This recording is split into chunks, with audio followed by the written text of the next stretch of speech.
Hola, antes de desarrollar el tema propuesto, quisiera expresar un agradecimiento a todos quienes han tenido interés en revisar los videos, el contenido del canal y también para aquellos quienes además han tenido interés en realizar la suscripción al canal. Con el fin de fortalecer y desarrollar esta iniciativa y mantenerla vigente, Em, quiero comentarles que para todos aquellos que deseen hacer un aporte económico a título de donativo para esta iniciativa, pues lo pueden hacer a través del depósito en una cuenta de ahorros del Banco Da Vivienda, cuyo número es el 186 000 69 069 0. En esa cuenta de ahorros del Banco de Vivienda pueden hacer llegar sus donativos para mantener esta iniciativa y para desarrollarla de mejor manera. Ahora sí, pues demos paso al tema propuesto. Y el tema propuesto para esta oportunidad es: ¿en qué consiste el poder de coerción que tiene el juez civil? ¿En qué consiste el poder de coerción que tiene el juez civil? Pues este poder de coerción ha sido denominado así por la doctrina nacional e internacional en diversas obras. Quizás en la doctrina nacional los nombres que más destaquen en cuanto al desarrollo de este precepto sean el del doctor Jaime Azula Camacho, o el de la doctora Beatriz Quintero o el profesor Miguel Enrique Rojas Gómez, entre muchísimos otros más. El poder de coerción, en términos simples, le permite al juez civil remover todos aquellos obstáculos que impidan el normal desarrollo del proceso. Remover todos los obstáculos que impidan el normal desarrollo del proceso. ¿Pero para qué? ¿Con qué propósito?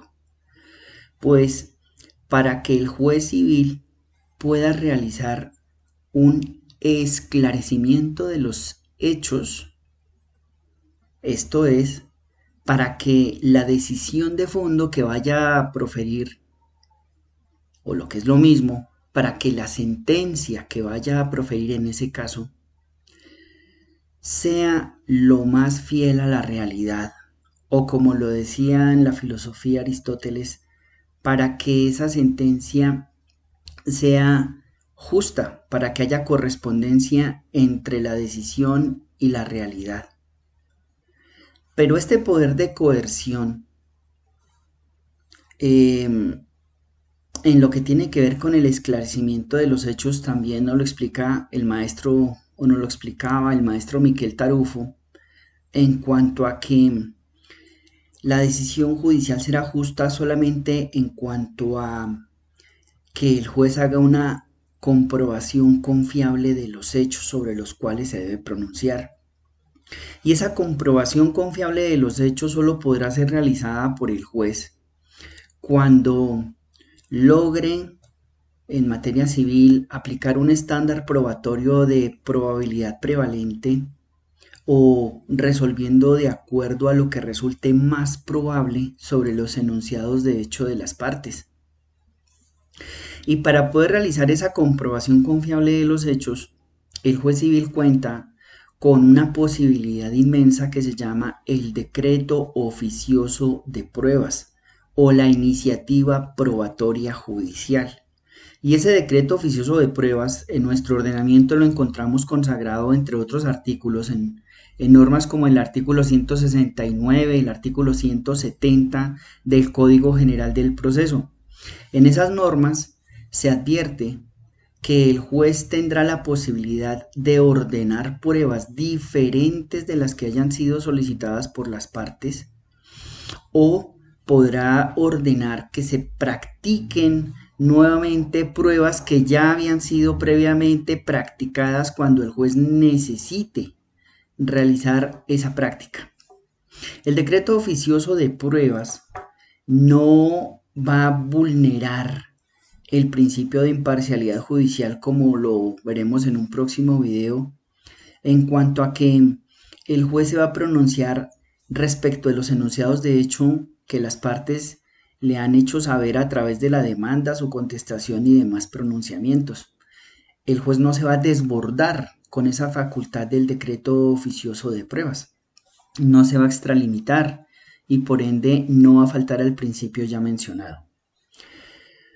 Pero el poder de coerción, además de permitirle al juez lograr el adecuado esclarecimiento de los hechos para poder dictar una sentencia justa o para poder resolver de acuerdo con la realidad, también le va a permitir al juez civil imponer sanciones. Es decir, el poder de coerción se va a materializar en lo que en el Código General del Proceso tenemos también en cuanto a lo que atañe a los poderes correccionales del juez y que se enuncian por allá en artículos como el 44. Este poder de coerción le va a permitir al juez entonces impedir que abogados, impedir que testigos, impedir que alguna de las partes o cualquier otro sujeto como un tercero puedan sabotear o puedan impedir el normal desarrollo de las diligencias o de las audiencias. Por ejemplo, ¿qué podría hacer el juez civil si un abogado demuestra su interés en cuanto a no permitir el curso de la diligencia, interrumpiendo a su contraparte o al apoderado permanentemente y sin que se le haya concedido el uso de la palabra, o siendo atrevido o inclusive insultando al juez, o realizando cualquier otra maniobra de este tipo? Pues el artículo 44 del Código General del Proceso le va a permitir al juez imponer una sanción que para muchos resulta excesiva, pero que en realidad no lo es. Y es que podría llegar a sancionar con arresto inconmutable hasta por 15 días a quien impide o obstaculice la realización de cualquier audiencia o diligencia. Recientemente la Corte Constitucional tuvo oportunidad de pronunciarse sobre esta sobre este poder correccional del juez, declarando su posibilidad. Y claro, la posibilidad de por sí genera inquietud. Si es un juez civil, ¿por qué un juez civil ordena el arresto? ¿Acaso el arresto no lo ordenan solo jueces penales? ¿U otras autoridades en materia sancionatoria? Pues no. El legislador ha querido dotar al juez de esta posibilidad. Y es que si no se le dotara esta posibilidad al juez civil, pues fácilmente se le iría de las manos el curso de una diligencia o de una audiencia. Sería fácil para un abogado inescrupuloso impedir el normal desarrollo de la diligencia realizando maniobras de todo tipo con tal de no permitir que se lleve a cabo la misma. Otra manifestación de este poder en cuanto a la posibilidad para que el juez pueda efectivamente realizar el acto procesal porque es necesario llevarlo a cabo. Pues lo podríamos ver en otras normas del mismo Código General del Proceso, como los artículos 112 y 113 del mismo código. Si el juez civil necesita ingresar a una finca, a una casa, a una oficina, a una bodega, a un avión, a un barco, para llevar a cabo allí la práctica de una prueba como la inspección judicial, o para llevar a cabo allí la práctica de una medida cautelar como la de el secuestro de ese bien. Pero quienes se encuentran al interior de esa finca, esa casa o esa nave o esa aeronave, no le quieren permitir al juez el ingreso, le manifiestan la negativa para que el juez pueda entrar, pues el juez puede hacer uso de este poder de coerción a través de la figura del allanamiento. Y el allanamiento le va a permitir entonces a este juez civil poder ingresar aún en contra de la voluntad de aquel que no quiere permitir el ingreso del juez allí, para que el juez efectivamente lo pueda hacer. Y claro, no es que el juez entre a empujones, no es que el juez entre empleando la fuerza física, no. Las normas en cita le van a permitir al juez civil valerse o apoyarse o pedir la colaboración de la autoridad de policía para que se pueda realizar este ingreso para los actos procesales que acabamos de enunciar, o la práctica de una prueba como la de inspección judicial, o la práctica de una medida cautelar como la del secuestro del bien. Si no existiera esta figura del allanamiento como manifestación del poder de coerción, pues ¿cuándo podríamos llevar a cabo estos actos procesales si quien se encuentra en el lugar no quiere permitir siquiera el ingreso del juez? Otra manifestación de este poder de coerción, ¿cuál sería? Otra sería en la práctica de la prueba. Imaginemos nosotros que en la audiencia de práctica de pruebas se va a interrogar a un testigo y luego de todas las formalidades y, y luego de la identificación del testigo, de la posibilidad para que el testigo haga el relato espontáneo de lo que le conste sobre los hechos del proceso, etcétera, etcétera. Ahora que el juez va a interrogar al testigo, el testigo sin más ni más le manifiesta al juez su negativa a contestar las preguntas sin ninguna justificación. No le está manifestando que es pariente, que es cónyuge, que es compañero, no, ninguna. No hay ninguna salvedad, no hay ninguna circunstancia en este ejemplo que le permita al testigo no contestar las preguntas. El artículo 208 del Código General del Proceso establece el deber de testimoniar. Y claro, es el deber de manifestar ante el juez lo que le conste, ¿no? Porque si nada le consta, pues hágalo saber.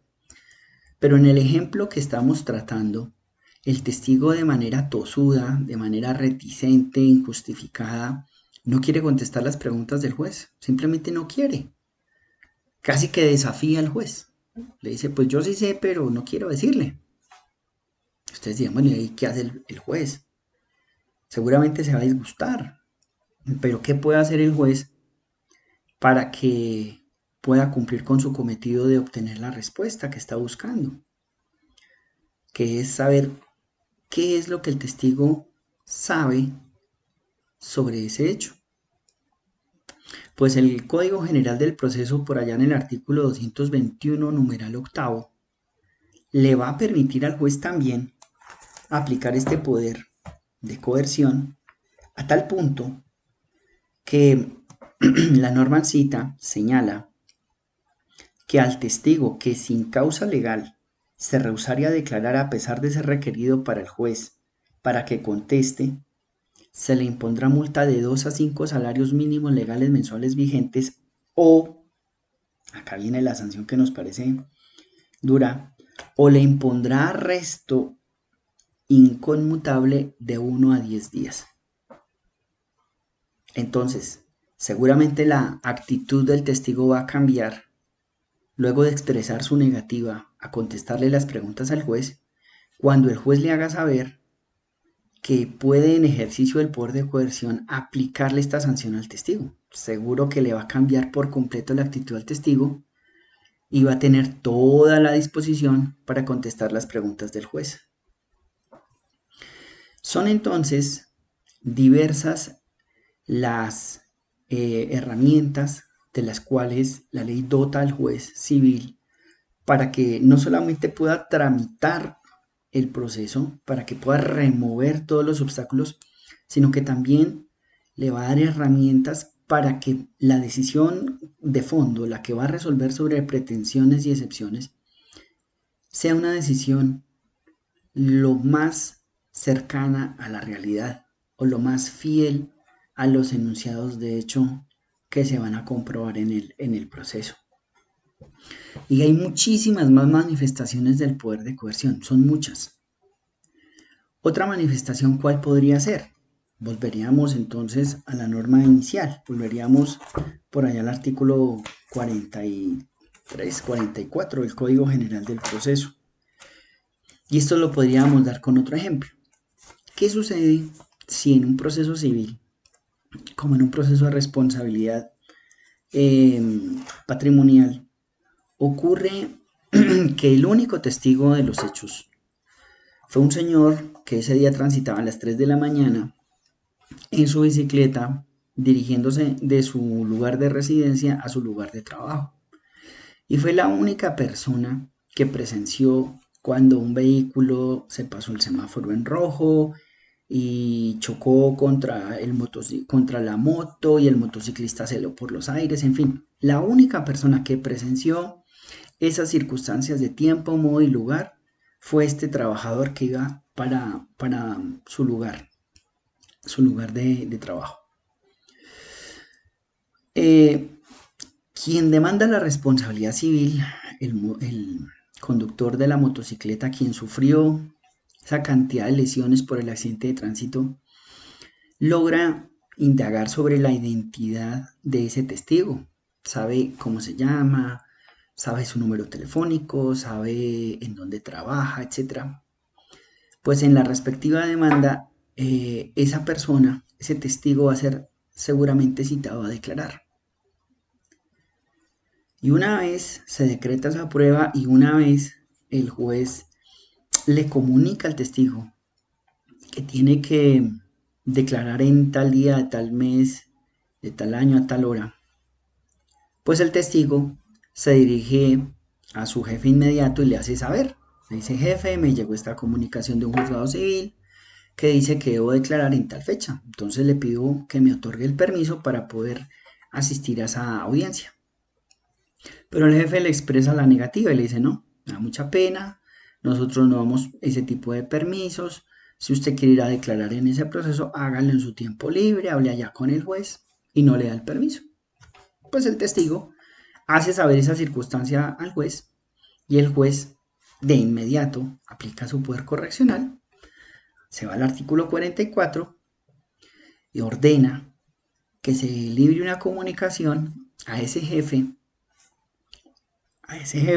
de ese trabajador para decirle que lo puede sancionar con multa hasta por 10 salarios mínimos legales mensuales vigentes si no permite o si impide la comparecencia de ese trabajador que en este proceso civil va a declarar como testigo. Pues seguramente ante semejante advertencia también va a cambiar la actitud del empleador o del jefe.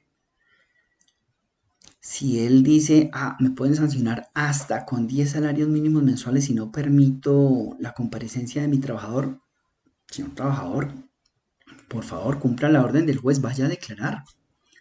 Le cambia por completo la actitud, porque sabe que si no permite esa comparecencia le van a aplicar esta sanción.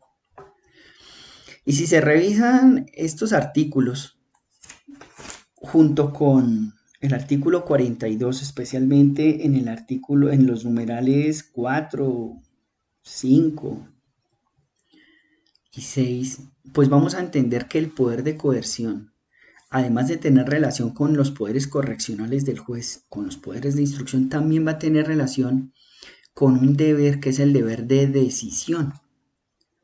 El poder de coerción sirve para que el juez pueda cumplir con el deber de decisión que le impone el artículo 42 del Código General del Proceso. Ya lo hemos visto en otros videos que el juez no puede permanecer incierto sobre los hechos del proceso, tiene la obligación de resolver de fondo sobre esas pretensiones y esas excepciones. Con estas breves precisiones, con el agradecimiento del inicio y con la invitación a realizar su donativo, su aporte voluntario, pues me despido hasta otro video. Nos vemos entonces después.